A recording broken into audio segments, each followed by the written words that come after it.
താങ്കൾ പറയൂ, ഒരു സ്റ്റോറി പറയൂ. അങ്ങനെയാണ് താങ്കൾ ഏതൊരു സ്പെഷ്യൽ സ്റ്റോറി പറയൂ, ഒരു ഒറിജിനൽ റിപ്പോർട്ടിംഗ് ഇപ്പോൾ പറയൂ. I am challenging you. എനിക്ക് ചെയ്യാൻ പറ്റുന്നതും 24 ചെയ്യാൻ പറ്റുന്നതും നമ്മൾ വളരെ കഠിനമായി ചെയ്തുകൊണ്ടിരിക്കുന്ന ഒരു സമയത്താണ് രാജഗോപാൽ പറയുന്നത് ഏതെങ്കിലും ഒരു മാധ്യമം, കേരളത്തിലെ ഞാൻ മാത്രമല്ല, കേരളത്തിലെ ഏഷ്യാനെറ്റ് ന്യൂസ് ഉൾപ്പെടെ, റിപ്പോർട്ടർ ഉൾപ്പെടെ പല വാർത്താ ചാനലുകളും ഇത് ചർച്ച ചെയ്തിട്ടുണ്ട്. രാജഗോപാൽ ചർച്ചകൾ നടന്നിട്ടുണ്ട്. കേരളത്തിൽ ഇപ്പോൾ സംസ്ഥാനത്ത് ക്രൈം കൂടുന്നു, MDMA കൂടുന്നു, റേപ്പ് കൂടുന്നു, വനിതകൾക്ക് ജെൻഡർ ക്രൈംസ് കൂടുന്നു എന്ന് പറഞ്ഞാൽ അതിന് സൊല്യൂഷൻ പാട്ട് പാടുകയാണോ എന്ന് മാധ്യമങ്ങൾ ആലോചിക്കണം. പാട്ട് കേൾപ്പിക്കുകയാണോ സൊല്യൂഷൻ?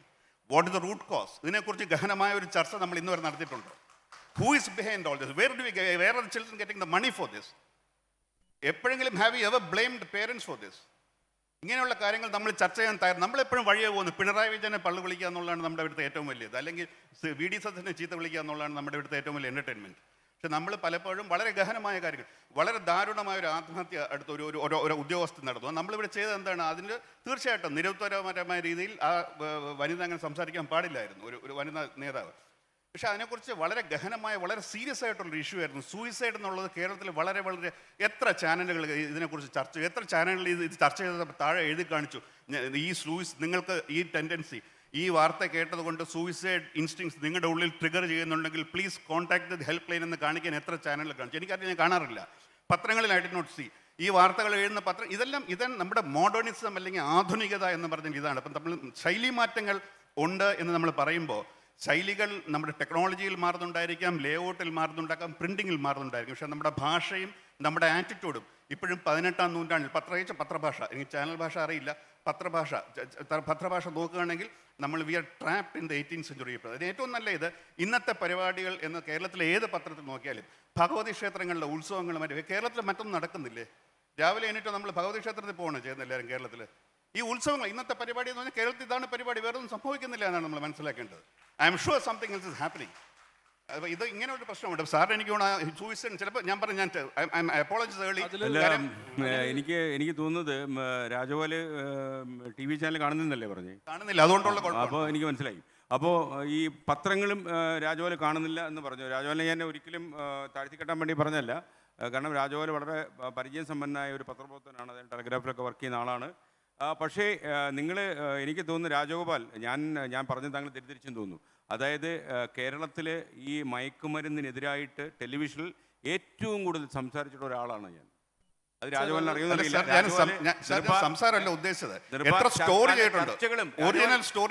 ചർച്ചകൾ നടന്നിട്ടുണ്ട്, സ്റ്റോറി ചെയ്തിട്ടുണ്ട്, സൂയിസൈഡിന്റെ താഴെ നമ്മൾ എഴുതി കാണിച്ചിട്ടുണ്ട്. രാജഗോപാലിന് പറ്റിപ്പോയൊരു മിസ്റ്റേക്ക് ഞാൻ പറയുന്നത്, താങ്കൾ ചാനലിനോട് പൂർണ്ണമായും അവഗണിച്ച് നിൽക്കുകയാണ്. കാര്യം ചാനൽ താങ്കൾ കാണത്തില്ല, പത്രം താങ്കൾ വായിക്കത്തില്ല. പിന്നെ എങ്ങനെയാണ് സാർ താങ്കൾ ഇതൊക്കെ മനസ്സിലാക്കിയത്? എനിക്ക് മനസ്സിലാകാത്ത ഒരു കാര്യം രാജഗോപാൽ, താങ്കൾ കേരളത്തിലെ പത്രങ്ങൾ കാണുന്നില്ല, താങ്കൾ ടെലിവിഷൻ ചാനൽ കാണുന്നില്ല, പിന്നെ താങ്കൾ ഇത് എങ്ങനെയാണ് പറയുന്ന കാര്യം മനസ്സിലാക്കുന്നത്? എനിക്ക് താങ്കളുടെ റിക്വസ്റ്റ് എന്തറിയാമോ? Rajagopal, you are a senior journalist. അതുകൊണ്ട് എനിക്ക് താങ്കളുടെ റിക്വസ്റ്റ് പറയാനുള്ളത്, താങ്കൾ ഒരു 3 മാസം 24 ചെക്ക് ചെയ്യണം. എന്നിട്ട് താങ്കൾ എനിക്കൊരു കത്തെഴുതും. കാരണം എനിക്ക് ചെയ്യാൻ പറ്റുന്നതും 24 ചെയ്യാൻ പറ്റുന്നതും നമ്മൾ വളരെ കഠിനമായി ചെയ്തുകൊണ്ടിരിക്കുന്ന ഒരു സമയത്താണ് രാജഗോപാൽ പറയുന്നത് ഏതെങ്കിലും ഒരു മാധ്യമം, കേരളത്തിലെ ഞാൻ മാത്രമല്ല, കേരളത്തിലെ ഏഷ്യാനെറ്റ് ന്യൂസ് ഉൾപ്പെടെ, റിപ്പോർട്ടർ ഉൾപ്പെടെ പല വാർത്താ ചാനലുകളും ഇത് ചർച്ച ചെയ്തിട്ടുണ്ട്. രാജഗോപാൽ അറിയാതെ പോയതാണ്. രാജഗോപാൽ കാണണം. ഞാൻ പറയട്ടെ ഒരു കാര്യം. ഞാൻ പറഞ്ഞ ഞാൻ ടെലിവിഷൻ കാണാറില്ല, ഞാൻ പത്രം കാണാറില്ല എന്ന് പറഞ്ഞില്ല, ഞാൻ പത്രം മുഴുവൻ വായിക്കാറില്ല എന്ന് പറഞ്ഞുള്ളൂ. പക്ഷെ ഞാൻ പറഞ്ഞ പത്രം വായിക്കാറില്ലെന്നാ രാജഗോപാൽ. അല്ല, അത് ഞാൻ ആ സത്യസന്ധത വെല്ലുവിളിക്കുന്നില്ല. ഞാൻ വളരെ ക്ലിയർ ആയിട്ട് പറഞ്ഞു. ഒരു കാര്യം ഞാൻ ക്ലിയർ ആയിട്ട് പറഞ്ഞു, ഞാൻ ടെലിവിഷനെ കുറിച്ച് അല്ല സംസാരിച്ചത്, ഞാൻ പത്രങ്ങളെ കുറിച്ചാണ്. ഇപ്പം ഞാൻ പറഞ്ഞിട്ടാണ്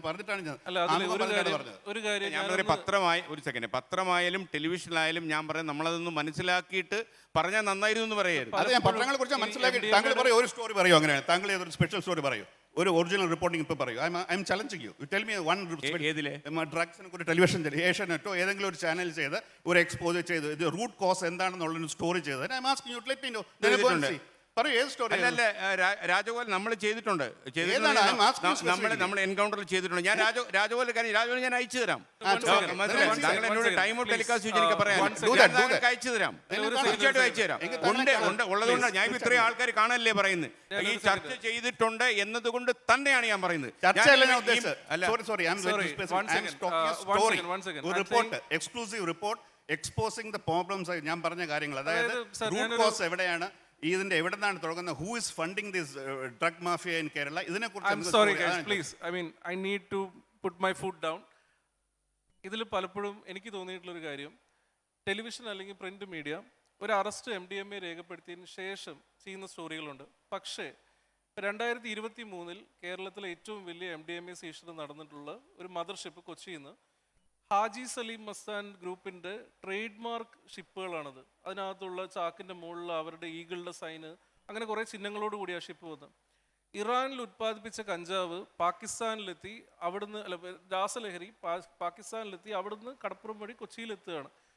ഇതിൻ്റെ ഒരു സ്ട്രക്ചർ എങ്ങനെയാണ്, ഈ മൂവ്മെൻറ്റ് എങ്ങനെയാണ്, ഇത് നമുക്ക് സ്റ്റോറി ആയിട്ട് നമ്മൾ വരുന്നില്ല. അത് മാത്രമല്ല, ഇതിൻ്റെ മറുവശം ഈ ഉപയോഗിക്കുന്ന ആൾക്കാരുടെ ഒരുപാട് സ്റ്റോറികൾ. ഇപ്പോൾ കേരളത്തിൽ കഴിഞ്ഞ 5 വർഷത്തിനിടയിൽ വന്നിട്ടുള്ള ഒരു പ്രതിഭാസമാണ് ഡി അഡിക്ഷൻ സെൻറ്റേഴ്സ്. ഇപ്പോൾ എൻ്റെ ഓർമ്മയിൽ കഴിഞ്ഞൊരു 7 വർഷത്തിന് മുന്നേ കേരളത്തിലെ എല്ലാ ജില്ലയിലും ഡി അഡിക്ഷൻ സെൻറ്റേഴ്സ് ഇല്ല. പക്ഷേ ഇപ്പോൾ കേരളത്തിലെ എല്ലാ ജില്ലയിലും ഒന്ന് കൂടുതൽ ഡി അഡിക്ഷൻ സെൻറ്റേഴ്സ് ഉണ്ട്. ഒറിജിനൽ സ്റ്റോറീസ്, ഈ ഇവൻറ്റ് റിപ്പോർട്ടിങ്ങിന് പുറമെ ഒറിജിനൽ ആയിട്ടുള്ള, അപ്പോൾ ഇതിന് നമുക്ക് സത്യം പറഞ്ഞാൽ ഇതിന് ഒരു പ്രാക്ടിക്കലി ഒരു ബുദ്ധിമുട്ടുണ്ട്. As A journalist I am saying, നമ്മൾ മറ്റ് പല പണി ചെയ്യുന്നതിൻ്റെ ഇടയിൽ ഇൻവെസ്റ്റിഗേറ്റീവ് ജേർണലിസം ചെയ്യാൻ ബുദ്ധിമുട്ടാണ്. നമുക്ക് അതിനുവേണ്ടി ഡെഡിക്കേറ്റഡ് ആയിട്ടുള്ളൊരു ബ്യൂറോയും ഡെഡിക്കേറ്റഡ് ആയിട്ടുള്ള ഇൻവെസ്റ്റിഗേറ്റീവ് ജേർണലിസ്റ്റിനെ പ്രോത്സാഹിപ്പിക്കുന്ന എഡിറ്റേഴ്സും ആവശ്യമുണ്ട്. അങ്ങനെ സാറിനും തോന്നിയിട്ടുണ്ടാവുമല്ലോ സ്വാഭാവികമായിട്ടും. എനിക്ക് തോന്നുന്നറിയാമോ, നമ്മൾ ഒന്നാമത് ഇതിനകത്ത് ജേർണലിസ്റ്റുകളുടെ ജോലിയാണ് കേരളത്തിലെ മയക്കുമരുന്ന് തടയുക എന്ന് ഞാൻ വിശ്വസിക്കുന്നില്ല. കാരണം അതിന് വേറെ മിഷനറി ഉണ്ട്, ആഭ്യന്തര മിഷനറി ഉണ്ട്. കേരളത്തിലിപ്പോൾ നിങ്ങൾക്കറിയുന്ന പോലെ നമ്മൾ എത്ര മറച്ചു വെച്ചാലും ഈ കൂടുതൽ മദ്യം കഴിക്കുന്നത് ചാലക്കുടിയാണോ കരുനാഗപ്പള്ളിയാണോ എന്ന് മത്സരം നടക്കുന്ന ഒരു കാലമാണ്. കാരണം ഇത് നമ്മളെന്തായിരുന്നു ലക്ഷ്യം വഹിച്ചത്, നമ്മൾ പറഞ്ഞു ക്രമാനുഗതമായി കുറേ കാലമെടുത്ത് ഗ്രാജുവലി മദ്യം കുടിക്കുന്നതിൻ്റെ അപകടമൊക്കെ ജനങ്ങളെ മനസ്സിലാക്കി ഒരു മദ്യമോചനത്തിലേക്ക് നമ്മൾ പോകും എന്നായിരുന്നു നമ്മൾ പറഞ്ഞത്. പക്ഷേ നമ്മൾ ഓരോ കൊല്ലം കൂടും ഇതിൻ്റെ തുക കൂട്ടാനുള്ള ശ്രമത്തിൻ്റെ ഭാഗമായിട്ട് ഇത് ആരാണോ ചെയ്യേണ്ടത് അവർ ചെയ്യുന്നില്ല. പക്ഷേ നമുക്കിത് ഇവിടെയാണ് ഇന്ന സംഭവം നടക്കുന്നതെന്ന് കാണിച്ചു കൊടുക്കാനേ പറ്റും. താങ്കൾ പറയുന്ന പോലെ അല്ല, നമ്മൾ ഇതിനെക്കുറിച്ചൊക്കെ എനിക്കൊന്ന് നിങ്ങൾ കൃത്യമായിട്ട് ഇത് ഫോളോ ചെയ്യണം, മനസ്സിലാവും. നമ്മൾക്ക് ഒന്ന് എന്ന് പറയുന്നത്, നമ്മളിപ്പോൾ ഒരു പത്രം മലയാള മനോരമ അച്ചടിച്ചിറക്കുന്നു. ഈ മനോരമ വായിക്കാൻ ആളെ കിട്ടില്ലെങ്കിൽ മനോരമ തന്നെ അവരുടെ അഭിപ്രായം മാറ്റേണ്ടി വരും. അതങ്ങനെ തന്നെയാണല്ലോ. ഇപ്പോൾ മാതൃഭൂമി ആളുകൾ വായിക്കുന്നു, നാളെ ആളുകൾ മാതൃഭൂമി വായിക്കാതെ ആകുന്നു, മാതൃഭൂമി അഭിപ്രായം മാറ്റേണ്ടി വരില്ലേ? അപ്പോൾ എൻ്റെ വിശ്വാസം വലിയ ഒരു വായനാ സംഘം നമ്മുടെ കേരളത്തിലുണ്ട്, ഇപ്പോഴും ഉണ്ട്. ഇല്ലെന്ന് പറയാൻ പറ്റില്ല. സർക്കുലേഷനൊക്കെ താഴ്ന്നുണ്ടെന്ന് ആളുകൾ പറയുന്നുണ്ടെങ്കിൽ പോലും വലിയൊരു സംഘം വായനക്കാരുണ്ട്. ആ വായനക്കാരും ഒരു നിയന്ത്രിത ശക്തി തന്നെയാണ് കേരളത്തിൽ. ഞാൻ പറയുന്നത് ഈ നമ്മളിപ്പോൾ MDMA മാത്രമല്ല കേരളത്തിലെ പ്രശ്നങ്ങളെന്ന് പറയുന്നത്. കേരളത്തിൽ ഒരുപാട് ഇഷ്യൂസ് ഉണ്ട്. അപ്പോൾ ഞാൻ എപ്പോഴും വിശ്വസിക്കുന്ന ഒരു കാര്യം, ഒരു വാർത്താ ചാനലോ ഒരു പത്രമാധ്യമമോ മാത്രം വിചാരിച്ചാൽ കേരളത്തിൽ മാറുമെന്ന് ഞാൻ വിശ്വസിക്കുന്നില്ല. അതെന്തുകൊണ്ടാണെന്ന് താങ്കൾക്കറിയാം. കാരണം നമ്മളിപ്പോൾ ഒരു വാർത്ത ഒരു സ്റ്റോറി ഇപ്പോൾ താങ്കൾ പറയുന്നത് അതിൻ്റെ അവണാകുഴി പോയിട്ട് നമ്മൾ തയ്യാറാക്കിയിട്ട് ഈ വാർത്ത പ്രക്ഷേപണം ചെയ്താലും ഈ വാർത്താ പ്രളയത്തിന് നടുവിൽ ആ വാർത്ത എത്ര സ്വാധീനം ഉണ്ടാക്കുന്നു എന്നെനിക്കിപ്പോൾ സംശയമുണ്ട്. പണ്ടങ്ങനെ ആയിരുന്നില്ല. ഇപ്പോൾ ദൂരദർശനും ആകാശവാണിയും മാത്രമുള്ള കാലത്ത് ദൂരദർശനിൽ ഒരു 2 വരി വാർത്ത വന്നാൽ ആ 2 വരി പോലും കേരളത്തിൽ വലിയ സ്വാധീനം ഉണ്ടാക്കുന്ന ഒരു കാലം ഉണ്ടായിരുന്നു. പക്ഷേ ആ കാലം പോയി. കാരണം ഇപ്പോൾ എന്ന് പറഞ്ഞാൽ സോഷ്യൽ മീഡിയയിൽ ഓരോ സെക്കൻഡിലും വാർത്തകൾ വരികയാണ്. എല്ലാവർക്കും ഇപ്പോൾ കേരളത്തിൽ എൻ്റെ കണക്കനുസരിച്ച് ഒരു 5.25 ലക്ഷം യൂട്യൂബേഴ്സ് ഉണ്ട്. അപ്പോൾ അവരെല്ലാം വാർത്തകൾ പ്രക്ഷേപണം ചെയ്യുകയാണ്. ഒറ്റയ്ക്ക് ഫേസ്ബുക്കിൽ പോസ്റ്റ് ഇടുന്ന പ്രക്ഷേപകരുണ്ട്. അപ്പോൾ എല്ലാവർക്കും വാർത്തകൾ അടിക്കാൻ പറ്റുന്ന ഒരു കാലത്താണ് നമ്മൾ ഈ ചർച്ച നടത്തുന്നത്. അതുകൊണ്ട് തന്നെ ഇപ്പോൾ നമ്മൾ പണ്ട് എന്തായിരുന്നു, ഒരു ടെലിവിഷൻ ചാനൽ ഉണ്ടാക്കാൻ ചിലപ്പോൾ ഒരു 10-30 കോടി രൂപ വേണ്ടി വരും.